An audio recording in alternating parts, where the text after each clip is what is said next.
আওয়ামী লীগ এবং ছাত্রলীগের স্লোগান দিত। এই দেশ চালা দেওয়ার পরেই সন্ত্রাসীরা সংগঠিত হয়েছে এবং তার উপর হামলা করেছে।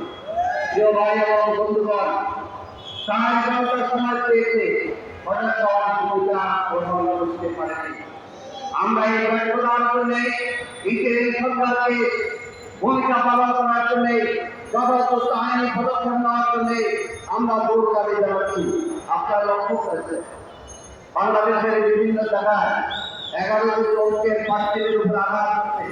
এখানে যে সমস্যা সংগঠন আছে তার উপরে 2 মাস হামলা হয়েছে। কি বলে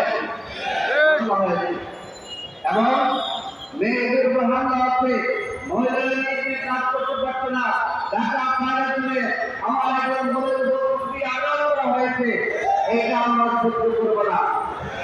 তারা মনে করেছিল মহিলারা 11 দিবসকে তাদের ক্ষেত্রে নাই, এখন দেখা যায় শত শত হাজার হাজার মহিলা বাইরে বাইরে গিয়ে আজকে 11 দিবসের সাথে ভোট পাঠানো যাচ্ছে। এটা অনুরোধ করা না সরকারকে অনুরোধ করব সুযোগ দিলে আমার মিছিল করার জন্য সমাজের থেকে গ্রেফতার করুন এবং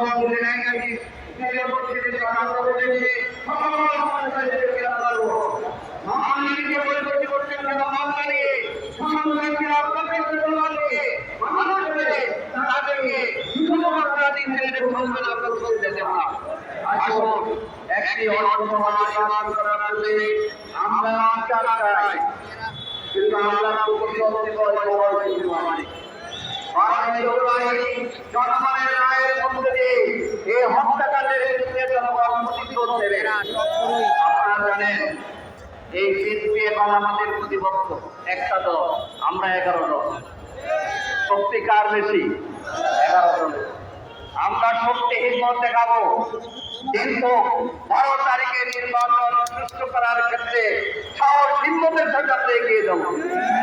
ভাই এবং বন্ধুগণ, আসুন ঐক্যবদ্ধ বাংলাদেশ গঠনে 11 দলীয় ঐক্যের ভূমিকায় আমরা সবাই সঙ্গবদ্ধ থেকে এগিয়ে যাব। আল্লাহ হাফেজ। বাংলাদেশ জিন্দাবাদ। 11 দলীয় নির্বাচনী ঐক্য জিন্দাবাদ।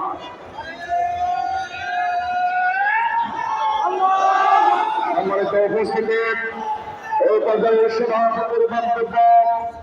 সভাপতির বক্তব্য রাখছেন বাংলাদেশ জামায়াত ইসলামী কেন্দ্রীয় কর্মপরিষদ সদস্য, ঢাকা মহানগরী দক্ষিণের সংগ্রামী নায়েবে আমির জননেতা ডক্টর অ্যাডভোকেট হেলাল উদ্দিন সভাপতির বক্তব্য রাখছেন।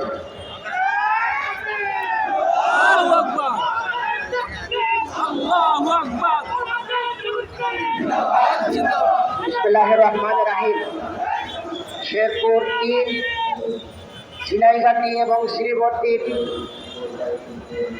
আসনের ইশতেহার পাঠ অনুষ্ঠানে ঝিনাইগাতি উপজেলায় যে নৃশংস হত্যাকাণ্ড সংঘটিত হয়েছে, প্রিয় ভাই রেজাউল করিমের শাহাদাতের প্রতিবাদে সন্ত্রাসী খুনিদের গ্রেপ্তার এবং বিচারের দাবিতে আজকের এই বিক্ষোভ মিছিল পূর্ব সমাবেশের সংগ্রামী সভাপতি, উপস্থিত বিশেষ অতিথি, 11 দলীয় প্রধান অতিথি, বিশেষ অতিথি, 11 দলীয় ঐক্যজোটের কেন্দ্রীয় নেতৃবৃন্দ, মহানগরী নেতৃবৃন্দ, সাংবাদিক বন্ধুগণ, প্রিয় ঢাকাবাসী, আসসালামু আলাইকুম ওয়া রাহমাতুল্লাহ।